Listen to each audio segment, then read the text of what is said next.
തൃശൂർ മാളയിൽ കിടപ്പിലായ രോഗിയുടെ സ്വർണ്ണാഭരണങ്ങൾ മോഷ്ടിച്ച കേസിൽ പ്രതികൾ പിടിയിൽ. എറണാകുളം നെട്ടൂർ സ്വദേശിനി അനുഷ സെബാസ്റ്റ്യൻ, പത്തനംതിട്ട മൈലപ്ര സ്വദേശി പ്രിൻസ് ജോൺ എന്നിവരാണ് അറസ്റ്റിലായത്.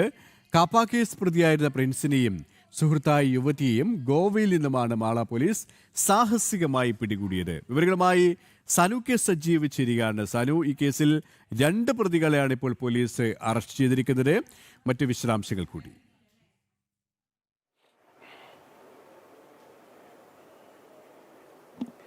കെപി, കഴിഞ്ഞ മാസമാണ് ഇവർ ഇരുവരും ചേർന്നുകൊണ്ട് ഈ ഒരു കവർച്ച ആസൂത്രണം ചെയ്തത്. പ്രിൻസ് ജോണും ഹോം നേഴ്സായ അനുഷയും ചേർന്നാണ് ഈ മോഷണം നടത്തിയിട്ടുള്ളത്. 80 വയസ്സുകാരനായ എഫ്രൈമിന്റെ വീട്ടിൽ നിന്നാണ് 22 ഗ്രാം സ്വർണ്ണാഭരണങ്ങൾ കവർന്നത്.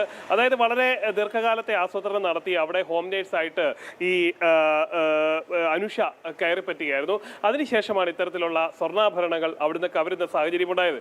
22 പവൻ സ്വർണം അവിടുന്ന് കവർന്നെടുത്തതിന് ശേഷം ഇവർ ഇരുവരും ചേർന്ന് ഗോവയ്ക്ക് മുങ്ങുകയായിരുന്നു. ഗോവയിലേക്ക് മുങ്ങിയ ഇവരെ ഈ ഒരു മോഷണം നടത്തുന്നു. അതിനുശേഷം ഈ കുടുംബസ്ഥർ പരാതി നൽകുന്നു. അതിനുശേഷമാണ് ഈ പോലീസിന് മനസ്സിലാകുന്നത് ഇവർ ഇരുവരും ചേർന്ന് ഗോവയിലേക്ക് മുങ്ങി എന്നുള്ളൊരു വിവരം മനസ്സിലാക്കുന്നത്. അതിനുശേഷം ഗോവയിലെത്തിയാണ് മാള പോലീസ് ഇരുവരെയും അറസ്റ്റ് ചെയ്യുന്ന സാഹചര്യം ഉണ്ടായിട്ടുള്ളത്.